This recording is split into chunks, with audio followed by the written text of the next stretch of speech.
Então, vamos dar início à nossa terceira palestra do dia, né, com a nossa querida professora Mariana de Mello. Mariana, tudo bem?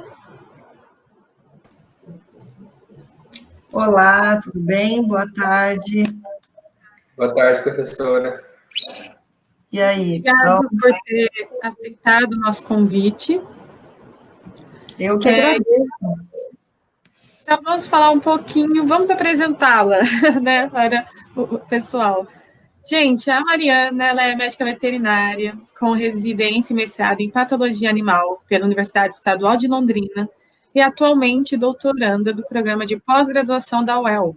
Suas áreas de interesse se concentram em estudos sobre patologia animal, envolvendo doenças infectocontagiosas e medicina veterinária legal.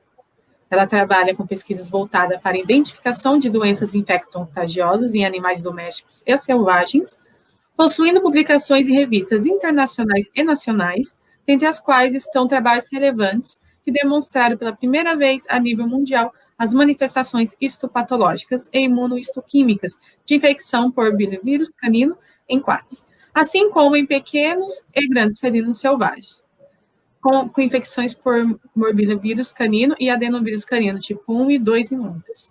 Nos animais domésticos, investiga a ocorrência e a patogenia da febre catarral maligna em bovinos e sua relação com as doenças respiratórias bovinas no Brasil. Bom, professora, eu te passo a palavra. Ok. E uma ótima palestra a todos. Muito obrigada novamente. Obrigada. Eu que agradeço o convite, fiquei bastante contente em poder contribuir. E vamos lá, vamos falar um pouquinho de medicina legal. A minha tela está compartilhada, está tudo certinho? Agora está. Está no modo de apresentação, eu não consigo... Ela está em modo de apresentação. Tá, a gente fica atrás do computador aqui, doido para olhar o rostinho das pessoas, mas, né, vamos esperar um pouquinho que daqui a pouco, espero que esse dia volte. Vamos lá, gente. Eu trouxe algumas informações, né, breves, claro, que é um assunto bastante complexo, então eu espero contribuir, fico à disposição para as dúvidas no final da palestra, tá? Vamos falar, então, um pouco sobre o que é a perícia veterinária forense, certo? Basicamente, a perícia veterinária, ela é dividida em perícia criminal e perícia civil, certo? Mas o que é exatamente a perícia veterinária e para que ela serve, né? É algo que não é novo, mas é novo, né? Fica aquela coisa, nossa, nunca tinha ouvido falar, comecei a ouvir falar esses tempos disso, parece que isso está crescendo, enfim, está todo mundo nesse sentimento sobre essa questão, né? Muito bem. A perícia veterinária, ela é especificada na Lei 5.517 de 1968. 68, tem certeza? 1968. Então, né, relativamente antiga, onde justamente a mesma lei que especifica a atuação do médico veterinário, né, que determina as funções do médico veterinário enquanto profissão, certo? Então, tem um tempo já, né? Mas, realmente, a gente tem visto aí falar mais sobre a perícia veterinária, sobre a medicina veterinária legal, de uns tempos para cá, né? É uma coisa mais recente. Nessa lei, para quem quiser buscar no link aqui abaixo, mas é só colocar no Google que você já consegue ver ela na íntegra, é interessante que todos conheçam, né? Vamos lá, o artigo 5º, né, dessa lei de 1968, fala que é da competência privativa do médico veterinário o exercício das seguintes atividades e funções a cargo da União, dos estados, dos municípios, dos territórios federais, entidades autárquicas, paraestatais e de economia mista e particulares, ou seja, everybody, né? Aí ela lista lá vários itens. Na letra G, fala da perícia, né? Então, a peritagem sobre animais, identificação, defeitos, vícios, doenças, acidentes e exames técnicos em questões judiciais, né? Ou seja, o exame pericial em questão.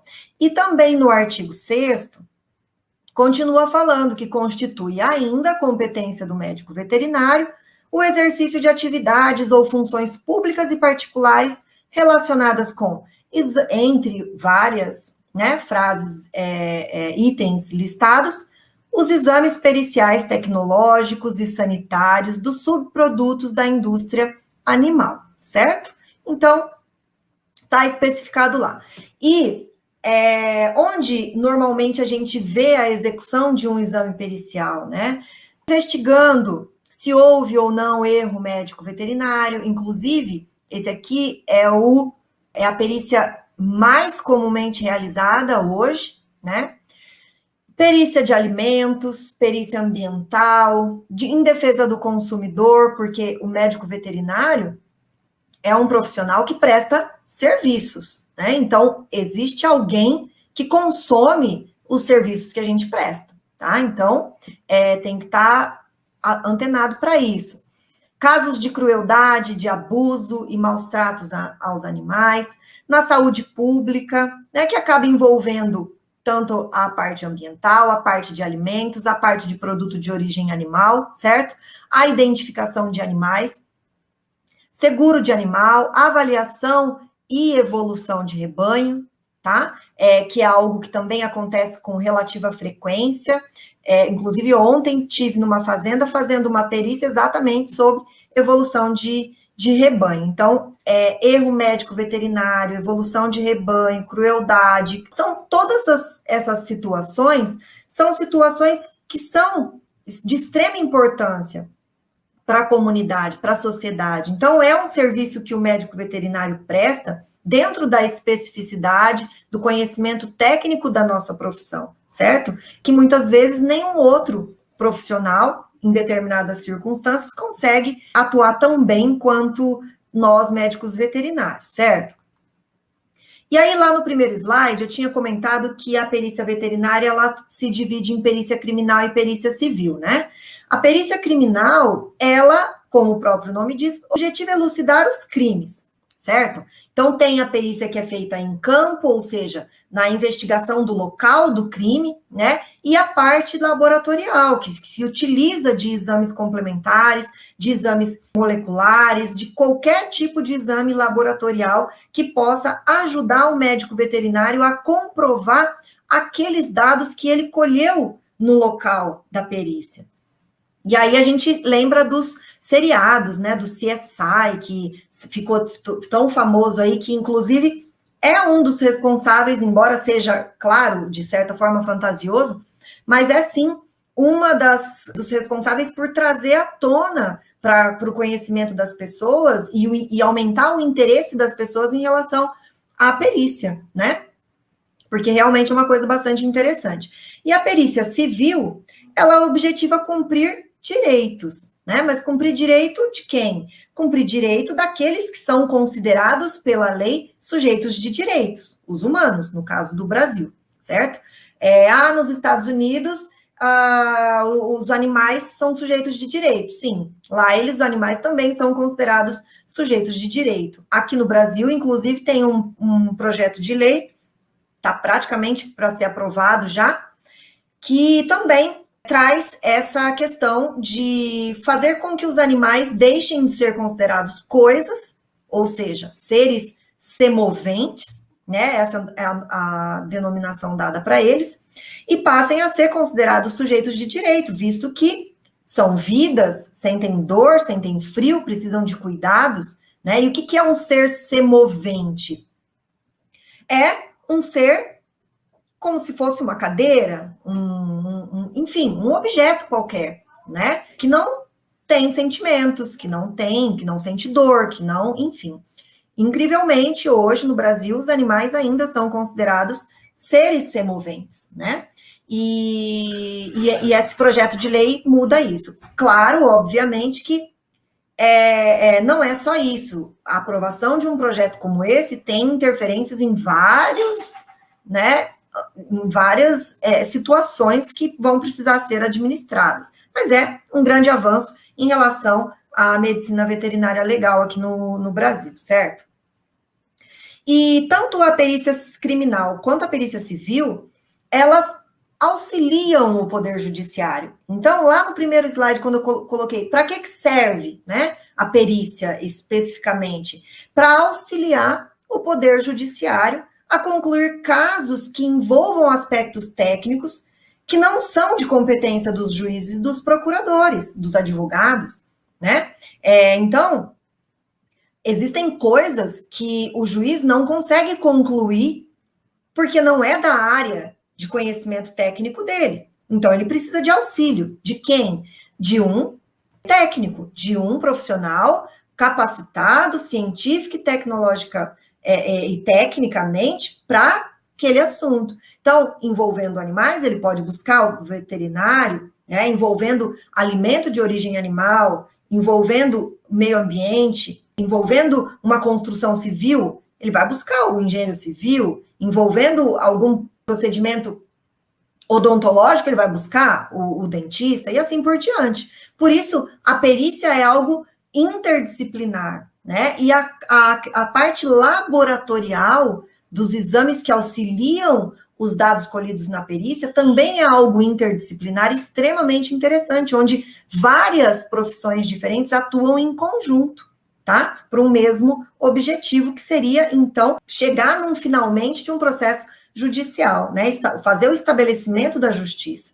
Então, o veterinário aplica seus conhecimentos técnicos científicos em auxílio ao que o juiz pediu, certo? O veterinário não vai concluir nada se o processo, se a pessoa precisa ser processada ou não, enfim, esse tipo de análise cabe única e exclusivamente ao Poder Judiciário, né? O veterinário auxilia demonstrando aquilo que ele consegue comprovar e aquilo que ele consegue fundamentar com a literatura existente até o momento, tá? Então, é um trabalho científico.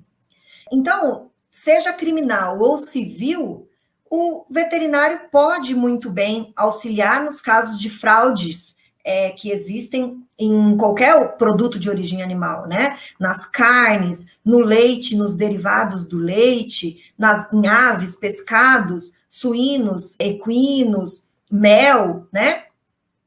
Na execução da identificação dos tipos de carne, ou então do leite, né? O que realmente contém naquele produto. Então, se você olhar um balde de carne moída, quem que garante que não tem carne de cavalo, de bovino, de cateto, de algum outro animal silvestre, misturada ali no meio, e aquilo está sendo vendido como carne bovina, né? Ou exclusivamente como carne suína, certo? A partir do momento que o produto perde a sua morfologia característica, no caso dos embutidos, né? Das carnes que são processadas, você perde a referência do que tem realmente ali. Então, você precisa confiar naquele rótulo, né? Ou naquele produtor, ou quando o produtor é um produtor artesanal, por exemplo, certo? Então, a identificação desse tipo de situação é extremamente utilizada nas perícias, né?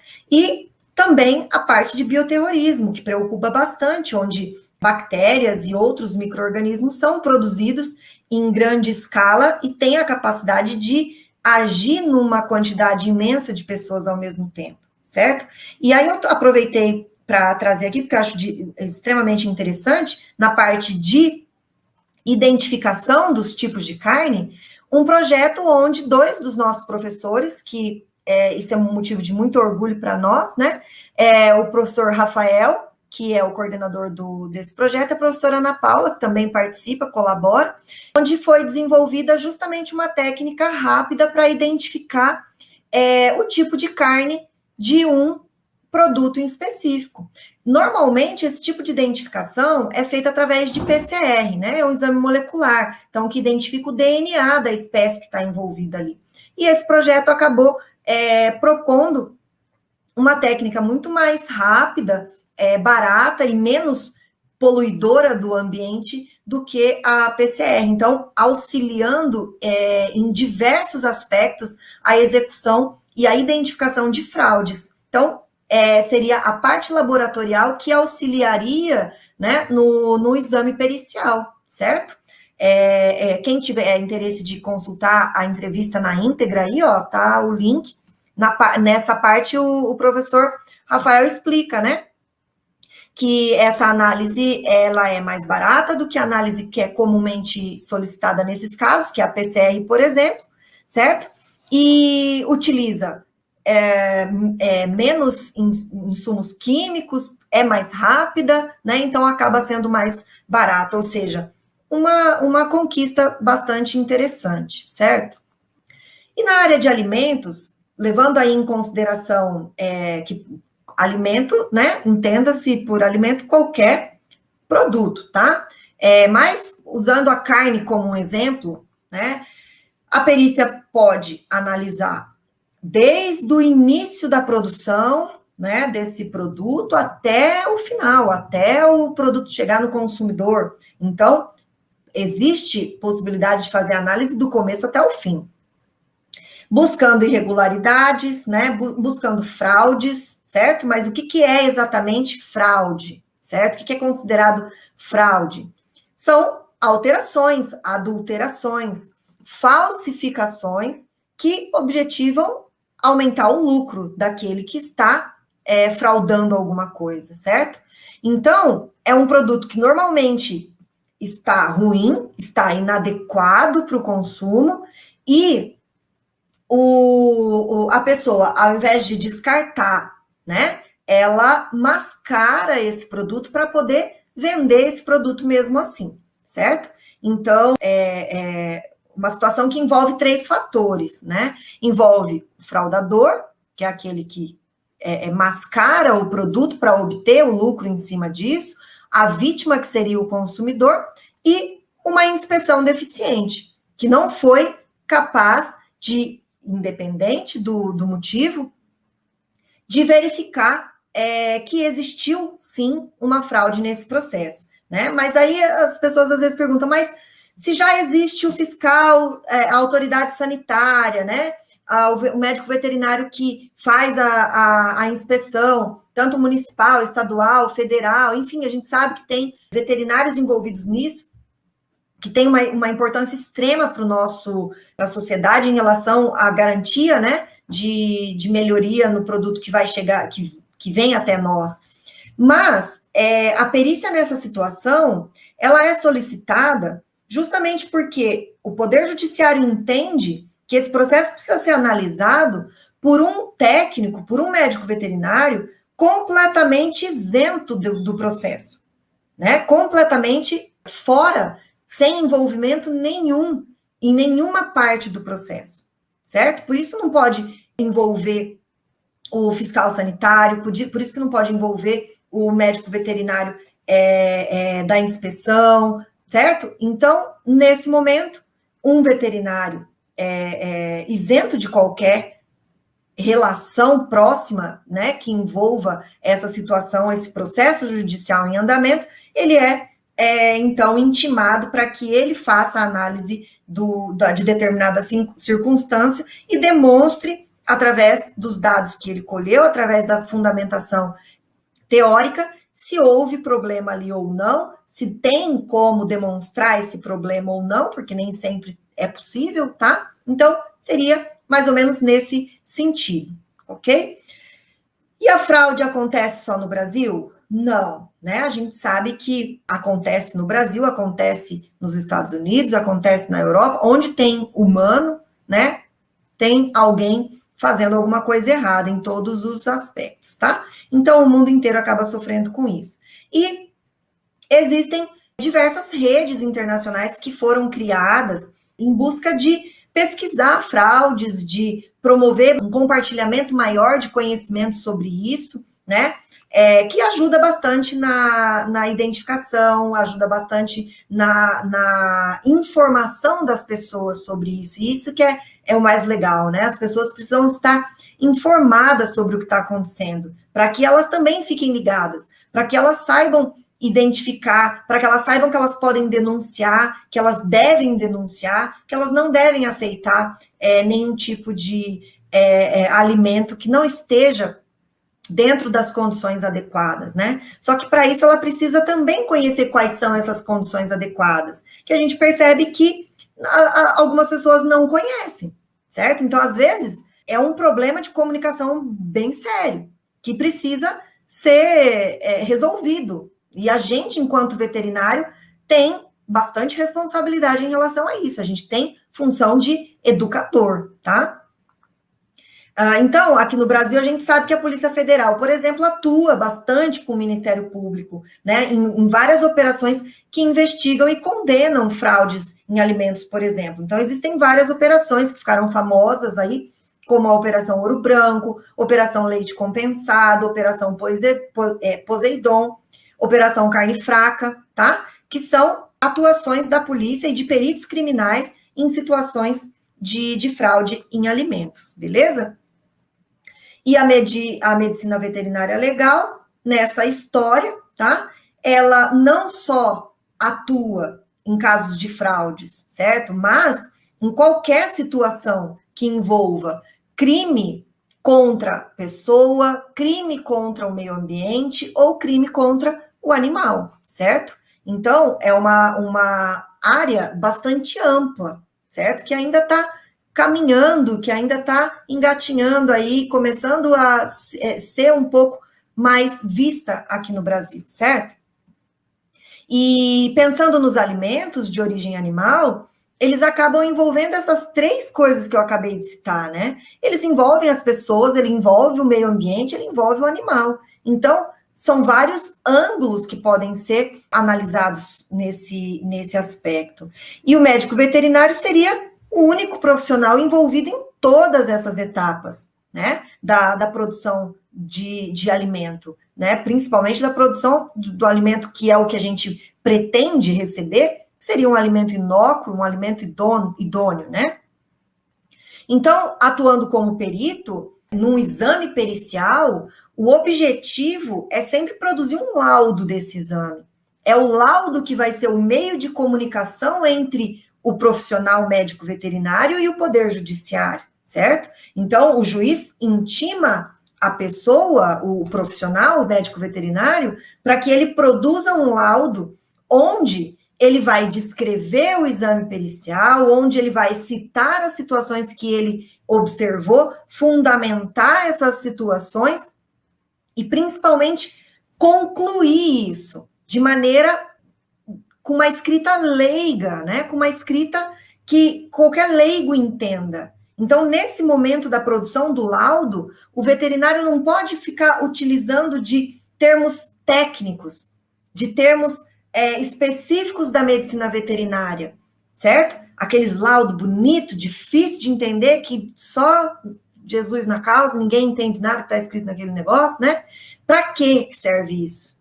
Para nada, certo? Não vai atingir a comunicação que precisa atingir nesse sentido. Se eu vou entregar o meu laudo bonito, cheio de palavra difícil, para um amigo veterinário ler, ok, beleza? Vou impressionar ele, vai ficar muito legal. Agora, se o objetivo é comunicar, a comunicação só acontece quando as duas partes são envolvidas, né? A comunicação só acontece quando eu falo e vocês entendem. Se eu ficar falando aqui e ninguém está entendendo nada, não está havendo comunicação, beleza? E como que o veterinário perito se comunica com o juiz?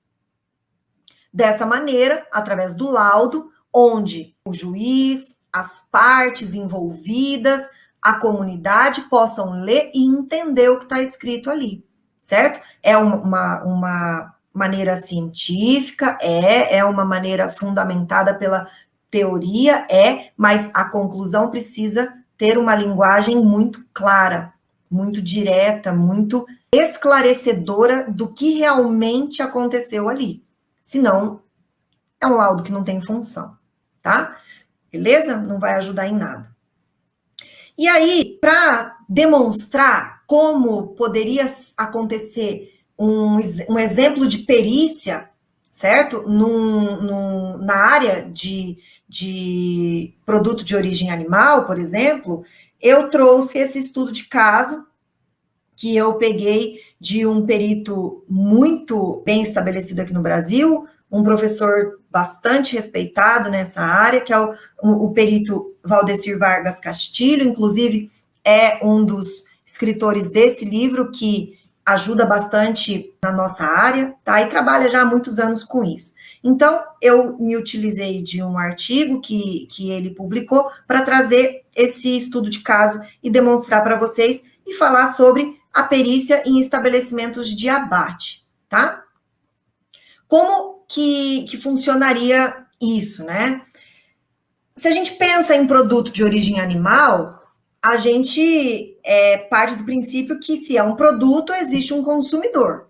Então, se esse produto é bom, beneficia o consumidor. Se esse produto é ruim, né, tem lá os seus malefícios que podem causar doenças, que podem até levar a pessoa a óbito, ou que podem ofender a pessoa em algum aspecto, certo? Então, parte do princípio de que o consumidor é um sujeito de direito e ele precisa ser respeitado nesse sentido, tá? E o abate faz parte do processo que vai levar a carne, por exemplo, para o mercado consumidor, não é verdade?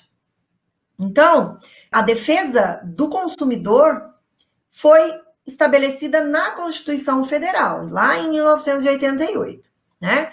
Em 90, foi sancionada a Lei 8.078, que dispõe sobre a proteção do consumidor, certo? Onde, lá no artigo 8, fala assim: os produtos e serviços colocados no mercado de consumo não acarretarão riscos à saúde ou segurança dos consumidores, obrigando-se os fornecedores, em qualquer hipótese, a dar informações necessárias e adequadas a seu respeito. Então, o fornecedor é responsável por aquilo que ele coloca no mercado, certo? Aí, estando isso legalmente sancionado, fazendo isso parte da Constituição Federal, cabe ao Ministério Público defender os interesses sociais, né? Fazendo a fiscalização, fazendo-se cumprir a lei, beleza? Por isso, o Ministério Público é envolvido nesses processos e é aonde as denúncias da população precisam chegar, né? Para que um processo seja aberto, para que uma perícia seja solicitada, para que uma investigação seja feita e o fornecedor seja efetivamente responsabilizado por aquilo que ele fez, ou, né, seja liberado dessa acusação, tá bom? Os promotores de justiça do Estado, procuradores da República, então, a partir dessas denúncias, eles podem solicitar que médicos veterinários façam perícias em matadouros municipais e particulares também, tá? Então, a gente sabe que existem, nesse Brasilzão gigantão, né, existem diversas situações onde os animais são abatidos de maneira inadequada. Mas como que isso vai chegar até o Ministério Público? Precisa denunciar, né? Então, a população tem um papel importantíssimo nesse sentido. São as denúncias que levam o poder público a enxergar o que está acontecendo. Caso contrário, não gera índice, né? Não gera índice, não gera registro. Ah, mas por que não isso, meu Deus, que absurdo, como que isso pode acontecer nos dias de hoje, né? E blá, blá, blá, blá, blá. Mas quem denunciou? Ou quantas pessoas denunciaram? Onde foi gerado o registro? Porque esse povo usa registro para embasar os projetos de lei. Olha, esse projeto de lei, ele é justificado pela pressão popular. A população está fazendo pressão para que isso mude. Então, a gente precisa mudar. A gente precisa aprender que nós, enquanto pessoas, enquanto cidadãos, nós temos um poder muito grande nas mãos, né? E a gente nem sempre sabe usar esse poder. A gente vota errado, a gente não cobra os nossos direitos, enfim. Mas a gente está mudando, a gente está levando aí umas lambadas atrás da outra, está fazendo a gente ficar com os olhos mais abertos, fazendo essa moçada aí ficar mais antenada e levar isso para frente, né? Então, isso me deixa contente. E aí, voltando, né, para o nosso assunto, que eu dou umas divagadas, antes de mais nada, né, o veterinário, ele é intimado para fazer uma perícia. Ah, mas quando eu recebo uma intimação, vamos fazer de conta assim, pinga lá no seu e-mail, né, você foi intimado para periciar um processo, não sei o que, chega até a dar uma batedeira no coração. Ah, eu sou obrigada a aceitar? Não, primeiro você precisa se cadastrar no sistema, né, judiciário do seu estado, daquele do qual você tem o seu CRMV. Então, você se coloca à disposição da justiça, comprova lá a sua idoneidade, com todos os seus protestos negativos e documentações e tudo mais. E aí, seu nominho ficando na lista lá de peritos disponíveis, o juiz pode te intimar. E aí, quando essa intimação chega, você vai precisar saber do que se trata, não é verdade? Porque a medicina veterinária é imensa, a gente não conhece tudo. Então, se chega uma perícia da qual eu não me considero apta, eu preciso rejeitar, né? Eu preciso, nossa, mas mesmo vai pagar bem, né? Não sei o quê, mas o perito precisa ser o primeiro a agir com honestidade, né? Não é mesmo? Senão pode parar com tudo isso daí, tá? É apto a periciar um estabelecimento de abate?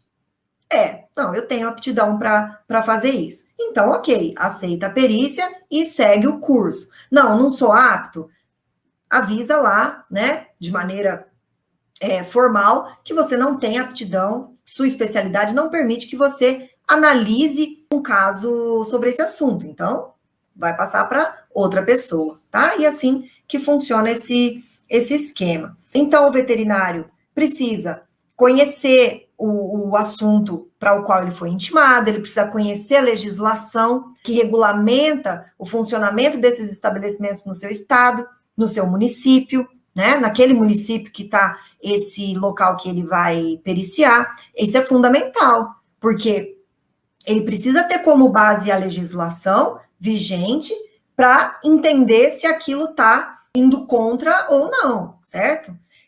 Então, tem que conhecer.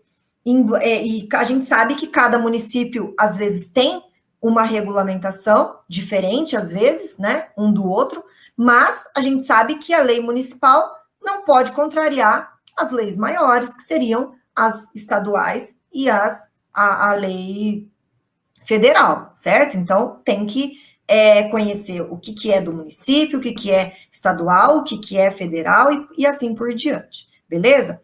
Nesse site aqui, tem como consultar todas as leis e decretos, né, que acabam envolvendo a segurança dos alimentos de produto de origem animal, beleza? Para o consumidor. Então, é uma boa fonte de estudo. Buscar aqui, tem organizadinho lá todas as leis, dá para você clicar, baixar o PDF, ler, fazer as anotações. Então, sentar na mesinha, né, na frente do computador, com tempo e bastante vontade para ler, estudar, aprender, beleza? Que nada cai do céu, não é mesmo?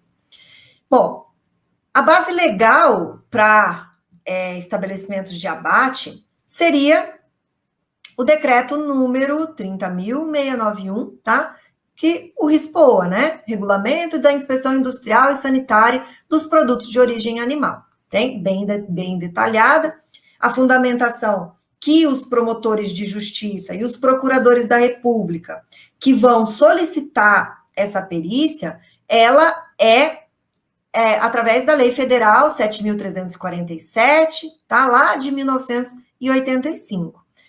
Fala assim, disciplina a ação civil pública por danos causados ao meio ambiente, ao consumidor, a bens e direitos de valor artístico, estético, histórico, turístico e paisagístico e dá outras providências, né? É gigantesco, tem muita coisa para ler lá. Lá no artigo 8, parágrafo 1, o Ministério Público poderá instaurar, sob sua presidência, inquérito policial ou requisitar de qualquer organismo público ou particular. Deu um errinho aqui, gente. Depois eu corrijo e mando para vocês. Informações, exames ou perícias, né? No prazo que assinalar, o qual não poderá ser inferior a 10 dias, beleza? Então, tá aqui a fundamentação de que o Ministério Público pode solicitar tanto a atuação de perito criminal quanto de perito civil, ou, como acontece muitas vezes, os dois agindo em conjunto, tá? O exame pericial por si só, ele consiste numa observação bastante detalhada de todos os fatos, né, que vão contribuir para a confecção do laudo, certo? Então, o perito ele tem que ter uma noção do que ele vai avaliar e aonde ele quer chegar, né? O que ele consegue concluir com todos esses dados que ele está colhendo. Então, precisa haver uma disciplina bastante grande, né? Uma organização, colheita detalhada de cada situação, de cada material, né? Então, ele, mais uma vez, tem que conhecer o processo, certo? Porque se ele não conhecer o processo no qual ele vai trabalhar, ele perde muitos detalhes, né? O famoso come bola, certo? Então, fotografar o local, mas foto boa, né? Não essas fotos que não mostra nada para ninguém, certo? Tem que ter técnica também para tirar foto, certo? Isso aí é de um auxílio imenso. Fazer vídeos também auxilia demais, né, na colheita do material, a poder estudar tudo isso depois na confecção do laudo, relembrar as coisas. Então, essa situação onde a gente anda com o celular no bolso o tempo todo, e os celulares hoje têm uma câmera muito boa, tem capacidade de vídeo muito boa, isso é ótimo, né? Ajuda bastante. Auxilia muito no exame pericial. E essas fotos, esses vídeos, eles inclusive podem ser inseridos no laudo, né? Como anexos, para poder demonstrar com maior clareza aquilo que o perito escreveu. Só que essas imagens precisam estar com legendas, né? Indicando aquilo que ela quer mostrar, não só inserir a imagem e concluir o que você quiser, né? Especificar, assim como a gente faz nos trabalhos científicos, né? Põe a setinha lá, põe a legenda, explica o que aquela foto quer demonstrar, para que a comunicação, né, que a gente estava falando, aconteça. Senão, isso não vai acontecer.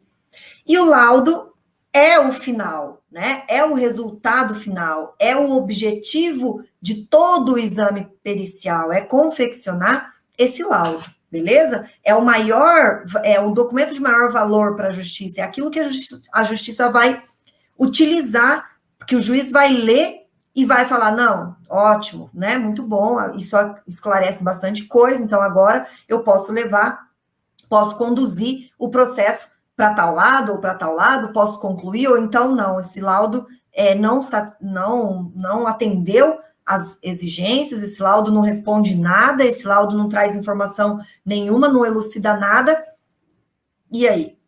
Vai ter que fazer outra perícia? Né, contratar outro perito? Então, o perito, ele responde por aquilo que ele faz, é uma responsabilidade imensa, ele pode ser, inclusive, processado por isso, né, pelo material que ele produz de má qualidade ou de maneira inadequada, ou pior ainda, de maneira tendenciosa para alguma das partes, tá? Então, isso é bastante importante. E não existe, assim, uma legislação específica para a produção de laudos, né? Que padronize e engesse a confecção do laudo. Isso tem vantagens e desvantagens. É bom que nada desse tipo de coisa dá certo quando é engessado, né? A gente precisa ter uma certa autonomia, porque as investigações variam muito. Agora, um formalismo na confecção desse laudo precisa ser levado em consideração, precisa ser obedecido. Existe um padrão, né, já acontecendo, que varia de perito para perito, mas o esqueleto do laudo acaba sendo o mesmo, beleza? Então, primeiramente, você tem lá a maneira de se comunicar, e aí o perito que é veterinário aprende um pouco sobre a linguagem do direito, né? Que eles também, não somos só nós que gostamos de palavra difícil, não, eles gostam também, e eles não entendem as nossas palavras difíceis, a gente também não entende a deles, e a gente precisa chegar num denominador comum aí, tá? Então, existe uma forma padrão de se comunicar com o juiz, que eu trago nessa situação, onde a gente sempre especifica qual é o juiz responsável por esse processo, qual é a vara civil envolvida, qual é o número do processo, quem é o autor do processo, quem é o réu, qual é o título do processo e a sua identificação, né? Sempre seguida do seu CRMV, que é o seu código, né? É o número que te habilita a trabalhar nessa profissão, certo? Então, a partir disso, o seu meio de comunicação é através desses documentos formais, e o seu laudo também vai seguir nesse esquema. E aí eu já vou mostrar para vocês como que um exame pericial de um abatedouro poderia seguir um roteiro para que nada ficasse esquecido, né? Então, facilitando a descrição dos fatos que são observados pelo perito no momento do exame, né? Pensando no abatedouro, precisa ser levado em consideração as condições higiênicas, tecnológicas das instalações, que variam muito, né? Os equipamentos existentes no local, as condições sanitárias do abate, e aí dá para dividir essas observações nesses dois grandes grupos, né? Primeiro, avaliando todas as instalações, que envolve toda a parte de construção civil, sala de matança, os currais, anexos, conjunto sanitário, conjunto hidráulico, sistema de água, esgoto, vapor, eletricidade. Nossa, mas vou ter que ser engenheiro, então, para fazer o negócio. Não, né? Mas você não precisa ser engenheiro para entender que uma situação é eficiente para aquele processo que ela está destinada. A gente, enquanto veterinário, sabe o que a legislação pede que seja feita, então, partindo disso, a gente consegue analisar se está dentro do exigido ou não. E os equipamentos, né? Os maquinários, as plataformas, trilhagens, mesas, os utensílios, chutes, apetrechos, trabalho de matança, tudo o que puder auxiliar na confecção do laudo, certo? Então, a perícia sugere-se, né, que ela comece sempre pela área externa, nos entornos, certo? Não necessariamente só lá dentro, o que acontece lá dentro, né? Precisa avaliar tudo que está fora também.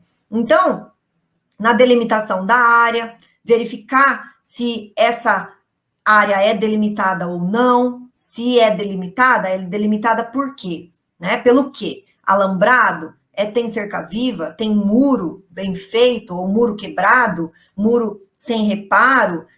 Ou então não tem delimitação nenhuma, né? Para que a gente vê esse tipo de coisa? Para saber quais as possibilidades de entrada e saída de pessoas estranhas, de animais, né? De veículos, qual é o risco que isso oferece para o local, certo?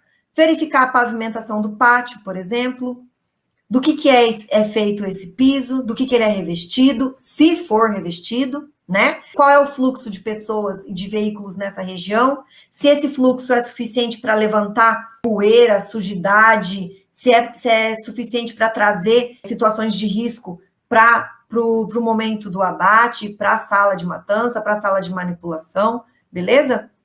E aí, também, né, colocando aí na ordem crescente, a contaminação ambiental também precisa ser analisada. Verificar se esse abatedouro está próximo a fontes que são produtoras de odores, seja esse odor bom ou ruim, ele interfere no produto, que vai chegar lá no consumidor, né? Ninguém vai gostar de comer uma carne impregnada de perfume, por mais gostoso que esse perfume seja, tá? Então, de odor ruim, pior ainda. Observar se os dejetos contaminam nascentes, certo? Córregos, mananciais, como eles são feitos, né? Ou seja, qual é o risco para o meio ambiente desse processo, se existem vetores, insetos, roedores nas proximidades. Mas tudo isso O serviço de inspeção também analisa, as fiscalizações também analisam, sim, também analisam. Mas, numa situação de um processo judicial, não é esse profissional que vai atuar, e sim o perito, tá? Então, as condições do currais e anexos, como que eles são construídos, de que material que é, certo? Então, bastante detalhe. Quanto mais detalhes, mais vai te ajudar a confeccionar o laudo depois. Se tem bebedouro, para que seja mantida e respeitada a hidratação desses animais, né? Condição da plataforma de inspeção antemortem, se ela existe, né? Ou não, porque vai variar do tamanho do abatedouro, da capacidade de abate, enfim, existem locais que matam os animais para consumo, que não é nada mais, nada menos do que uma tenda com 4 palanque, né, para fazer uma sombrinha, e é ali que acontece o negócio todo. Ou seja, tem lugar que é extremamente precário e tem lugar que, né, que não é. E nem por isso esse lugar todo cheio de coisa necessariamente atende às especificações que a lei pede, tá? Então, se as cercas apresentam riscos de lesão aos animais, né, a eficiência do cordão sanitário na captura das lixiviações, por exemplo, o declive do terreno, se existem salas de necrópsias e forno crematório, precisa descrever também, precisa analisar se eles estão dentro das conformidades. Raramente os abatedouros pequenos têm esse tipo de coisa, mas se tiver, ele precisa constar, né? Esse tipo de situação e de maior tecnificação, de todo esse incremento, né, de um abatedouro maior, mais moderno, mais novo, acontecem normalmente por exigências, né, essas exigências tecnológicas do mercado externo, certo? Aí fica, por isso que eu coloquei esse carinha pensando aqui, por que nós também não exigimos o que há de melhor, né? Por que às vezes a gente observa que é nítido, né? Abatedouro que é tecnificado, que é todo certinho, que é para importação, né? É para exportação, é para o mercado externo. Aí para o mercado interno, é aonde? É naquele outro abatedouro ali, né? Aí você vai lá ver, quase cai de costa. Por quê? Por que a gente não merece receber o melhor produto? Não é verdade? Fica aí pensando. Os banhos, né? Registrar se são banhos de imersão ou de aspersão. Então, o de aspersão está em desuso, já foi comprovada que a eficiência dele não atende, certo? Mas precisa dizer quais são a direção do jato, qual é a pressão da água, qualquer detalhe que permita você avaliar se vai acontecer realmente uma lavagem eficiente ou não, né? Então, você acha que uns jatinhos fininho desse, uma chuvinha fininha dessa, vai limpar um boi, se ele tiver tudo sujo, de fezes, de barro, de lama, de sei lá, não vai, né? Então, a eficiência é menor. Seringas, né? Se são estreitas demais, se são largas demais, porque ambas situações vão causar lesões aos animais, e aí envolve o bem-estar animal, né? Equipamento de contenção e de insensibilização também causa aí muitos viés, né? Muitos problemas em relação a essa discussão de bem-estar. A própria qualidade da carne sofre interferência por uma insensibilização mal feita, tá? Então, os métodos humanitários de animais de açougue são regulados por essa instrução normativa, certo? Do Ministério da Agricultura, Pecuária e Abastecimento. E o perito tem que avaliar a situação, o local que ele está avaliando, levando em consideração essa legislação que é vigente, respeitando as leis maiores, certo? Então, aqui no Paraná, existe a lei estadual, né, número 11.179, de 95, que dispõe sobre obrigatoriedade em todos os abatedouros e matadouros frigoríficos do emprego de métodos científicos de insensibilização antes da sangria, que impeçam o abate cruel de qualquer tipo de animal destinado ao consumo, certo? E esse decreto, número 2.858, foi quem regulamentou essa lei no Paraná lá em 2004, né? E aí, dessa forma, fica aprovado, na forma do anexo que integra esse decreto, o regulamento da Lei 11.179, que torna obrigatório o emprego dos métodos científicos modernos de insensibilização antes da sangria, por instrumentos de percussão mecânica, processamento químico, choque elétrico, ou ainda por outros métodos modernos que impeçam o abate cruel de qualquer tipo de animal destinado ao consumo. Tá? Então, aquele método de marreta, de arma de fogo, são proibidos aqui, certo? Eu não sei dizer se em algum estado brasileiro isso ainda é permitido, mas aqui no Paraná não é, certo? Eu sei que fulano já ouvi dizer que na fazenda X acontece o abate é feito. Sim, tem, né? Então, aí entra o procedimento, a importância da denúncia nesse aspecto. Box de atordoamento, né? A maioria dos pequenos matadouros não tem um equipamento para esse fim, mas se tiver, ele precisa descrever, precisa dizer se é eficiente ou não, ok? Às vezes o abatedor é misto, abate bovino, abate suíno, então tem que registrar se o acesso à sala de matança é dividido, né? É separado. Sobre o que é utilizado para fazer o atordoamento, se são obedecidos os critérios para minimizar o sofrimento do animal, certo? Lembrando que eu acabei de falar, né? A marreta e a arma de fogo que são proibidas, que seria essa situação deprimente aqui, onde um estudo feito pelo CRMV acabou mostrando que os métodos de insensibilização, isso aqui foi 2013 e 2014, né? Métodos de insensibilização constatados para bovinos. 77% dos métodos são considerados cruéis, né? Marreta ou arma de fogo. E os métodos de insensibilização constatados para suínos, 77% dos métodos são considerados cruéis. Pelo amor de Deus, 2013, 2014, né? Já o decreto foi em 2004. Então, a grande maioria ainda continua assim, entendeu? Precisa ter investigação, precisa ter perícia, precisa ter punição realmente para que as coisas entrem no eixo, certo? E aí, finalizada a área externa, com o mesmo critério, vai se avaliar a parte interna. Então, é fácil fazer perícia no abatedouro? Claro que não é, né? É muito extenso, é muito cheio de detalhes. Então, vão se avaliar os equipamentos, tá? Via de regra, os pequenos matadouros acabam não tendo esses equipamentos à disposição, então o perito precisa descrever como isso acontece, né? Como que a sangria é feita, como que é feita a esfola, o toalete, detalhando esses procedimentos, pensando sempre no risco que ele representa para o consumidor, no risco que ele representa para os funcionários que estão ali, no risco que ele representa para os animais, né? No sofrimento desse animal.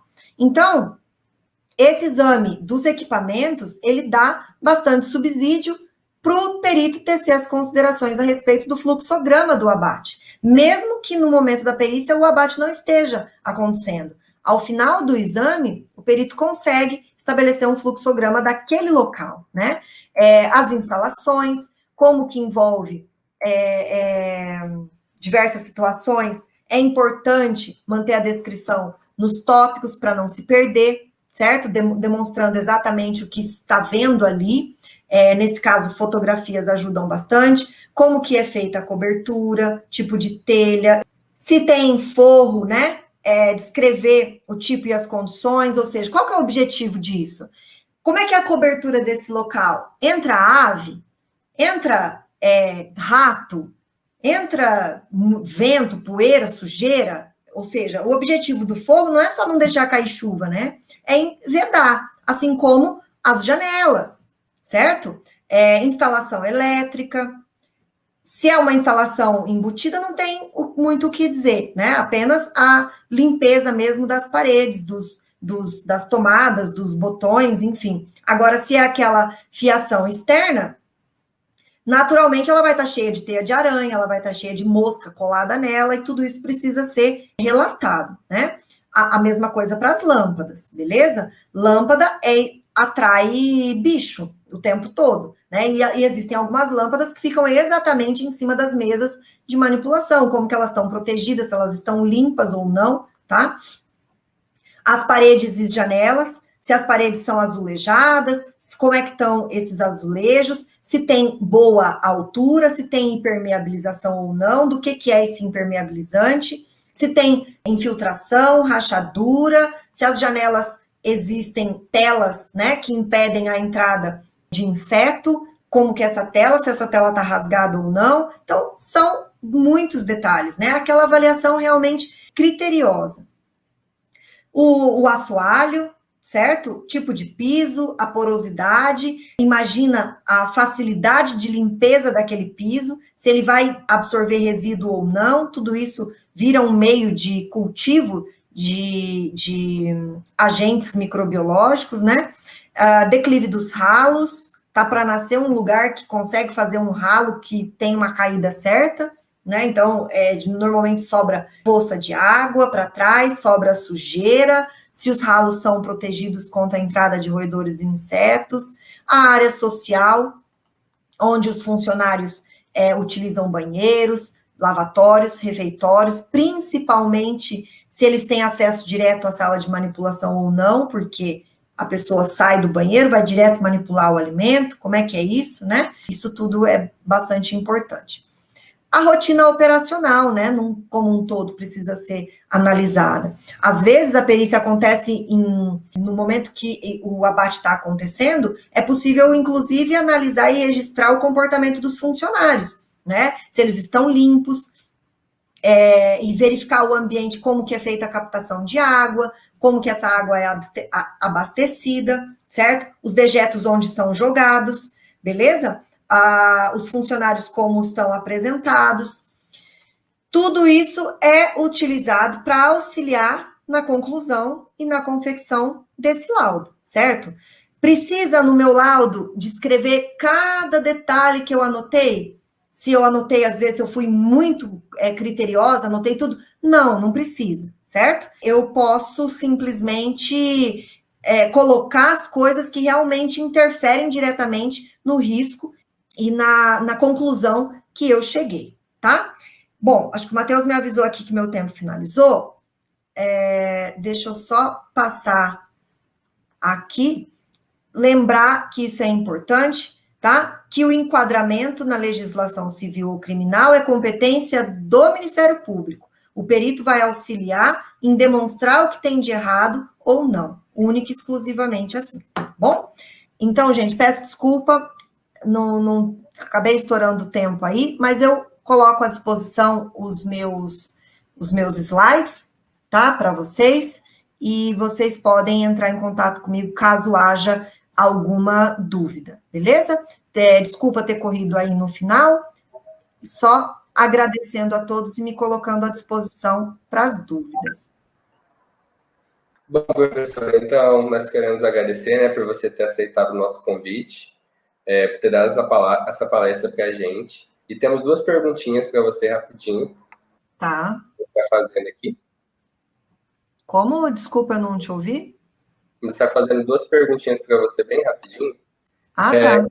Quais são as maiores demandas dentro da área da perícia? Geralmente são as fraudes em alimentos? A maior demanda, ultimamente, tem acontecido em erro médico. É onde o perito mais é acionado. Existe a perícia em alimentos também, mas ela não é tão frequente como erro médico em clínicas médicas e procedimentos cirúrgicos, né, nesse sentido. Esse é o campeão de audiência. Entendi. E, professora, quais são as dicas para os estudantes que almejam se aprofundar na área da perícia veterinária? Quais as possibilidades depois da faculdade? Olha, as dicas que seriam começar a participar um pouco mais desse mundo, buscar informações em relação a isso.